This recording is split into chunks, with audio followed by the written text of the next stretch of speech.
A redneck's father passed away in his sleep. So in the morning, he calls 911 to come pick up the body. The 911 operator told him that she would send someone out right away. "Where do you live?" asked the operator. He replied, "At the end of Eucalyptus Drive." The operator asked, "Can you spell that for me?" There was a long pause, and finally he said, "How about if I drag him over to Oak Street and you pick him up there?" A New York attorney representing a wealthy art collector called his client and said to him, "Saul, I have some good news and I have some bad news." The art collector replied, "I've had an awful day. Let's hear the good news first."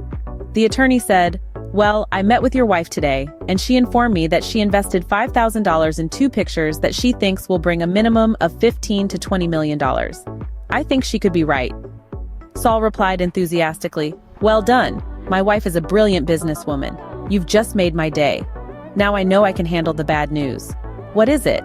The attorney replied, "The pictures are of you with your secretary." The custody courtroom was filled with a tense silence. The judge, a stern figure in a black robe, looked intently at the ex-wife. "Why," the judge began, "do you believe you deserve custody of the child?" With a firm voice, the ex-wife responded, "I brought him into this world, therefore I believe I should have custody of him." The judge nodded slightly. A straightforward yet compelling argument.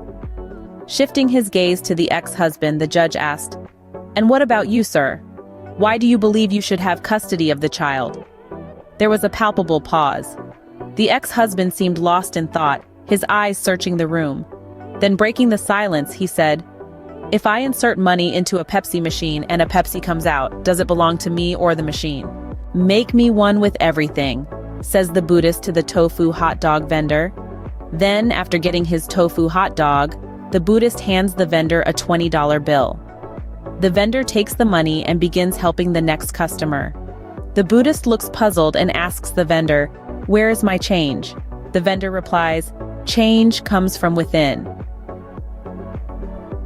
So the wife and I were in town shopping, and as we came out of a store, 3 girls aged between 18 and 20 walked by, wearing tiny crop tops and short skirts. One of them, a tall blonde, had really fantastic, long, toned and tanned legs.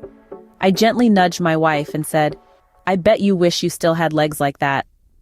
She got really upset with me.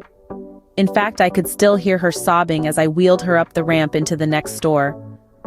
It's the World Cup final, and a man makes his way to his seat right next to the pitch. He sits down, noticing that the seat next to him is empty. He leans over and asks his neighbor if someone will be sitting there. "No," says the neighbor. "The seat is empty." "This is incredible," said the man. "Who in their right mind would have a seat like this for the final and not use it?" The neighbor says, "Well, actually, the seat belongs to me. I was supposed to come with my wife, but she passed away. This is the first World Cup final we haven't been to together since we got married."